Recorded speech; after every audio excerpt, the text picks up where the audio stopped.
a ball. I can't throw a ball because there's no ball. Go find one.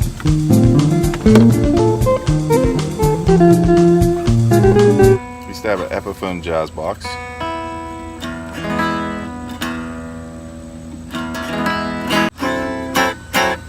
Well, why don't you bring it over here and then I can get it? I'm not running around for your ball. That's your job.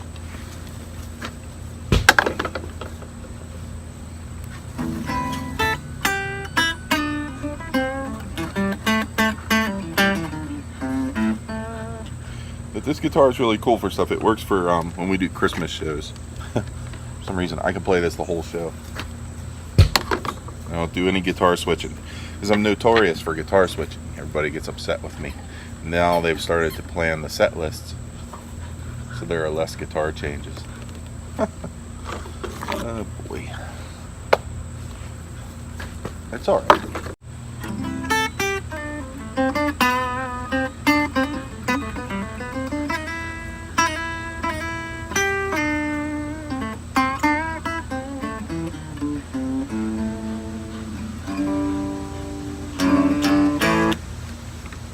Anyway, for some reason, this guitar just sounds way better than that Epiphone did. And the Epiphone, a Gibson Classic 57s I put in it, it just never sounded as good. I think those pickups were too hot for that guitar. It became like just a big sounding thing. Couldn't put any drive on it or anything. It would feed back like crazy. Maybe I had microphonic pickups. I don't know. I sold it. But I bought this. And I have no complaints so far on it at all. In fact, I bought it in a nicer case. Like $100 acoustic guitar case. Because I don't want a hard case. I want a soft case. Uh-oh. Sorry, buddy. Here, I got it. Good job, bud. I tell him good job every so often.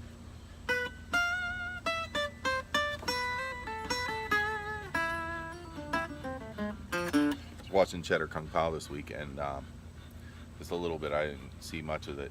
I just got time to watch a little bit of his show with his friend. I forget his name. I'll watch it again. Anyway, they were interesting question was when you play, do you see the cage system or do you see the whole neck?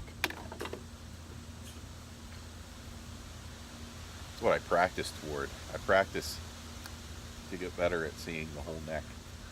It's really hard. And here are a few things that I learned to do. First of all, there's 5 scale shapes in the cage system, right? This one, I don't have to go through them all. You know, we got the G form. That's the one everybody's most familiar with. Then you got the E form. But I learned that ever before I knew it was cage system. It was just the major scale. And then there's the, which I figured was the Dorian mode. Here it's D form of the cage system, right? And then there's C form, and I learned C form early because it's like the blues scale, except on the starting from the 5th string. And then I figured out where to put the little color notes.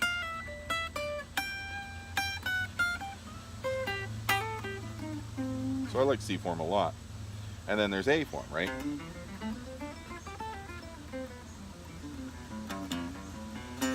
And to be honest, A form is the one that I use the least. And so one of the ways, learning the whole neck as one starts off as doing this.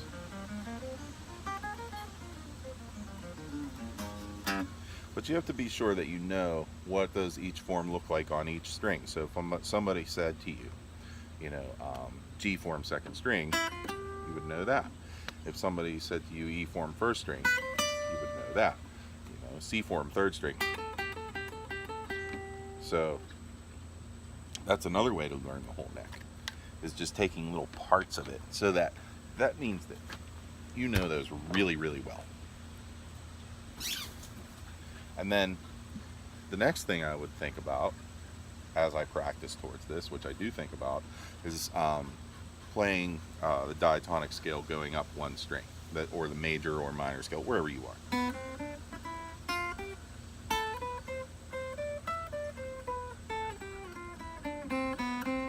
And that's something you really have to visualize,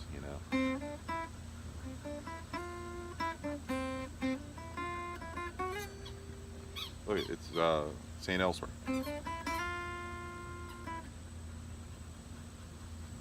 Anyway.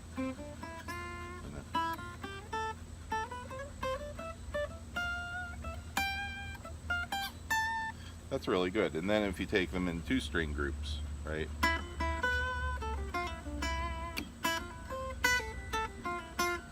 And it's harder to do it on the sharps and flats scales. So let's do it in C sharp, right?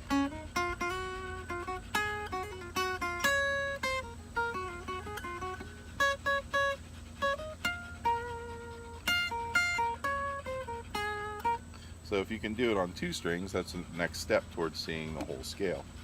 And it's not like, I'm not to the point where I can see the whole thing at once. I can see little parts of it. I can realize what section of it I'm in, and realize what notes to play and what notes not to play. And sometimes I mess that up. But that's another thing that you can do. And this is what's really helpful to me, is just to get myself lost, right?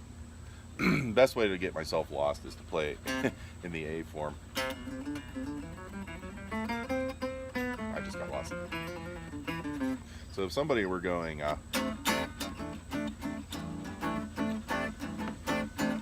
and I wanted to play an A form, right? It sounds very etude-ish. It sounds like exercise. It sounds like I'm just thinking through just going through the notes. And so you got to start thinking of it like, in the blues form, we're good at, because we're so used to playing in blues pentatonic. So if you take that A form and find the similar things, and you could be doing.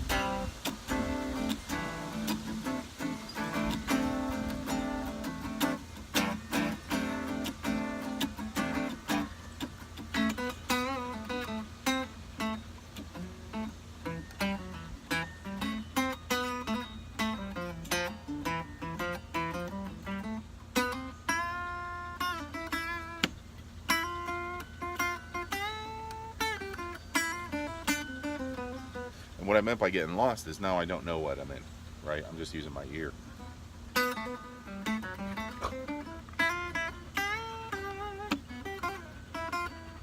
Now I know again where I am.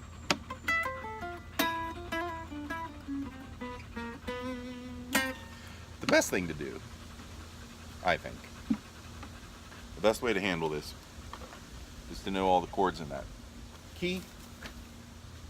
Know what your accompaniment is on. It's in the woods, buddy. Go get it. Know what your accompaniment is on, and find chord tones and work around chord tones. Chord tones are important.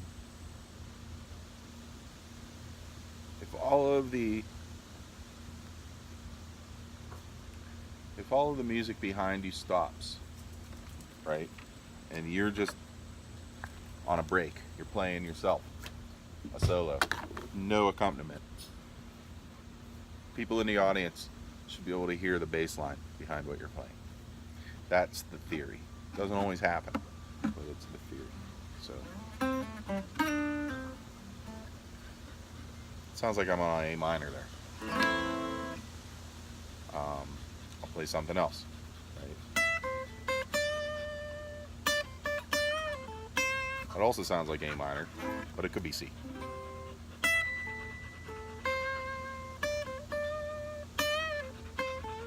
I mean, it's not G. Even though it sounds good over G, huh?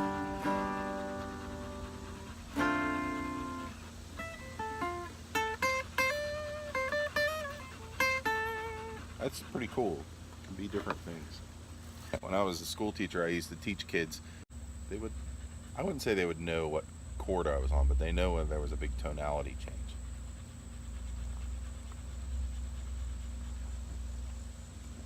And you can play them a minor chord and they'd be like, oh, that's minor.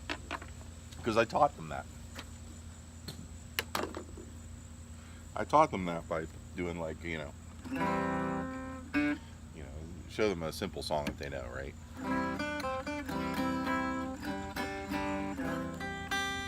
And it was Mary Had a Little Lamb. And I said, but what if Mary's lamb accidentally got hit by a truck? It would be a sad day for Mary and her lamb. So it might sound more like...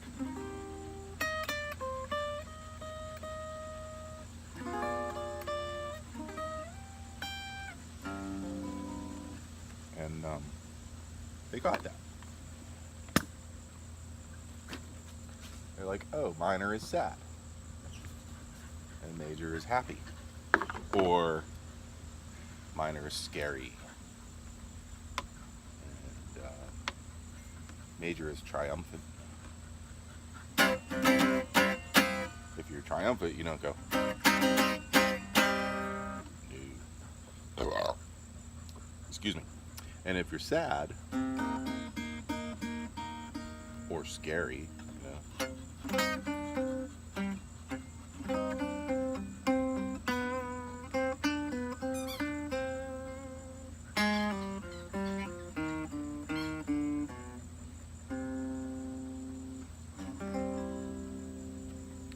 sounds like you just came out of the haunted house into the sunshine and everything is okay because the monsters are dead.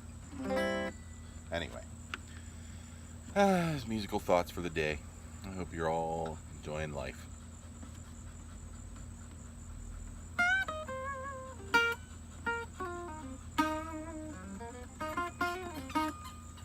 Is this the first Gretsch Corona Wednesday? I doubt it. Later on.